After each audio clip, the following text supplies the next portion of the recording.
Hello and welcome back to the series Believe and Live. Yesterday we started off the series by laying the foundation of showing that Jesus was more than just a man, more than just a prophet, more than just a teacher, but that he is God and that he is big. And our key scripture is found in John chapter 20, verse 30 and 31, and it goes something like this. It says that Jesus performed many other signs in the presence of his disciples, which are not recorded in this book. Verse 31 says, "But these are written that you may believe that Jesus is the Messiah, the Son of God, and that by believing you may have life in his name." So the first sign that we're going to be looking at is found in John chapter 2, and it's Mary, the mother of Jesus. Jesus and his disciples are at a wedding in Cana. So they're at the wedding, and Mary comes to Jesus and tells him that the wine has run out. But in those days, they couldn't just go down to the Tops bottle store to kind of fill up on supplies. It was a major problem. It's also noted that wine was the rabbinical symbol of joy.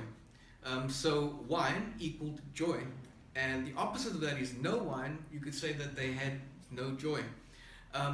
You probably also would have heard that to run out of supplies at a wedding in the culture of the day was a major catastrophe. In fact, it would bring so much disgrace and shame upon the couple and their families, and that they would be shunned from their community for the rest of their lives pretty much. So having that in mind, you can see why Mary was so concerned. But you know what? She does the right thing. She comes to Jesus and she tells him the problem, because she trusts in him, and she knows that if anybody can rescue the situation, it was Jesus. So let's read from John chapter 2, and we'll read from verse 5 to 11. And it says this: "His mother said to the servants, 'Do whatever he tells you.' Nearby stood 6 stone water jars, the kind used by the Jews for ceremonial washing, each holding from 20 to 30 gallons, which is about 560 liters. And Jesus said to the servants, 'Fill the jars with water.' And so they filled them to the brim. And then he told them, 'Now draw some out and take it to the master of the banquet.' They did so, and the master of the banquet tasted the water that had been turned into wine. He did not realize where it had come from, though the servants who had drawn the water knew. And then he called the bridegroom aside and said, 'Everyone brings out the choice wine first, and then the cheaper wine after the guests had had too much to drink. But you have saved the best till now.'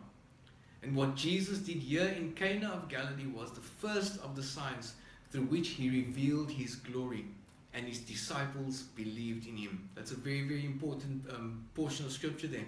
But the miracle Jesus performs is turning water into wine. And we just read that the master of the banquet exclaimed that this is the best wine that he's tasted that day. But it goes further than this. Not only did Jesus transform the water to wine, but more than that, he transformed the lives of that particular couple. He transformed their situation from shame and disgrace to one of joy and honor. In an instant, I should add. It was also a big moment for the disciples as they believed in him when he revealed his glory through his very first sign. So what can we learn from this portion of scripture?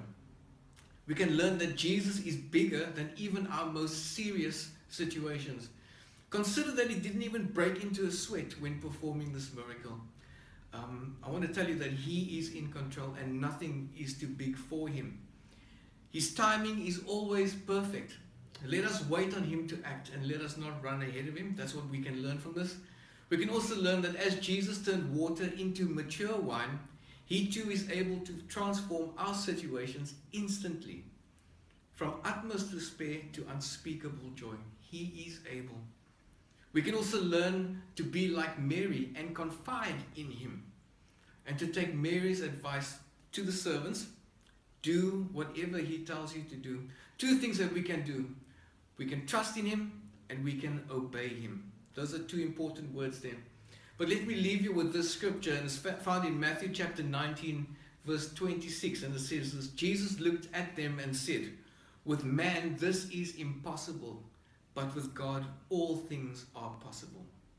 May the Lord richly bless you as you read through the scripture again, and we'll catch you tomorrow for another installment in this series.